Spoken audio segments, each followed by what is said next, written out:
సోమేల సైదిరెడ్డి గారు మనతో ఉన్నారు ప్రస్తుతం. మరి ఎలా ఉంది మునుగోడు నియోజకవర్గంలో ప్రచారం? చెప్పండి సార్, మీకు ఇచ్చినటువంటి ఇన్ఛార్జి గ్రామాల్లో ఎలా ఉంది? ఇక్కడ టీఆర్ఎస్ పార్టీ చాలా బలంగా ఉంది. దాంతోపాటు కేసీఆర్ గారి సంక్షేమ పథకాలు, అభివృద్ధి పథకాలు ఇవన్నీ కూడా జనాల్ని రేపు టీఆర్ఎస్ పార్టీకి ఓటేసే దిశగా మళ్ళిస్తూ ఉన్నాయి. ఏదైతే భాజపా అబద్ధాల ప్రచారాలు కూడా జనం గమనిస్తూ ఉన్నారు. మీరు ఇంతవరకు ఈ మునుగోడుకి చేసింది లేదు, మునుగోడుని చూసింది లేదు, కానీ ఈరోజు పెద్ద పెద్ద మాటలు మాట్లాడుతూ ఉన్నారు. వాళ్ళు ఎంతసేపటికి డబ్బులతో కొనుగోలు చేద్దాం, డబ్బులతోనే రాజకీయం నడిపిద్దామని చూస్తూ ఉన్నారు. ప్రజలంతా గమనిస్తూ ఉన్నారు. దానికే ఈరోజు కేటీఆర్ గారు రోడ్డు షోకి భారీ ఎత్తున జనం అంతా కూడా వస్తూ ఉన్నారు.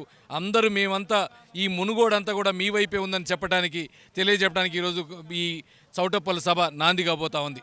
టఫ్ అని కొంతమంది ప్రచారం జరుగుతుంది. బీజేపీ వస్తేనే ఇక్కడ సురక్ష అన్నట్టు కూడా చెప్తారు. ఈ విషయాన్ని ఎలా చెప్తారు? ఇక టఫ్ అనేది అంత పేపర్ల మీద మీడియాలో టఫే, కింద మాత్రం నాకు తెలిసి రేపు వాళ్ళకి ఏజెంట్లకు కూర్చునే పరిస్థితులు లేవు, ఊర్లలో ప్రచారం చేసే పరిస్థితి లేదు. ఎంతసేపటికి పైన కూర్చోవటం, పైన చెప్పే మాటలు, ఈ అబద్ధ ప్రచారాలు మీ అందరికీ తెలుసు.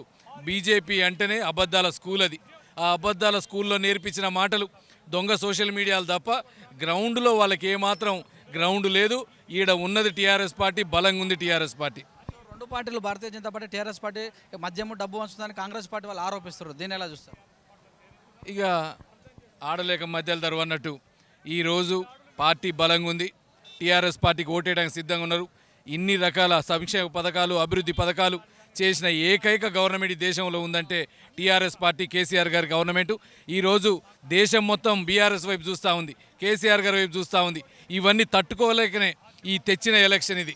అంతేగాని ఇది వచ్చిన ఎలక్షన్ కాదు, కావాలని చేసిన ఎలక్షన్ కాదు. కేసీఆర్ని ఆపు చేద్దాం, కేసీఆర్ గారిని కొద్ది రోజులు ఇక్కడే ఆపితే మంచిదన్న ఉద్దేశం తెచ్చిన ఎలక్షన్ ఇది. ప్రజలంతా గమనిస్తూ ఉన్నారు, దేశం మొత్తం చూస్తూ ఉంది అలా కేసీఆర్ గారి వైపు.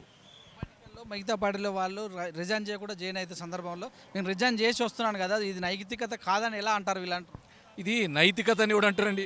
ఇలా నైతికత అంటే నిజంగానే నువ్వు రిజైన్ చేసి ఒక 2 ఏళ్ల ముందే రిజైన్ చేయాలి. నువ్వు ఇక నాకు అభివృద్ధి జరగట్లేదు నువ్వు చెప్పిన కాకమ్మ కథలు నమ్మటానికి.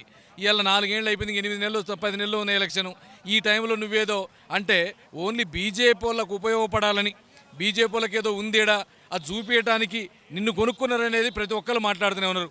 ఇలా నువ్వు మీడియా సాక్షిగా ఒప్పుకున్నావు 21,000 కోట్లు అంటే కాదు 18,600 కోట్లని. ఇలా నువ్వు అమ్ముడు పోయినావు. ఇక నైతికతగా నువ్వు మాట్లాడేది ఎట్లా?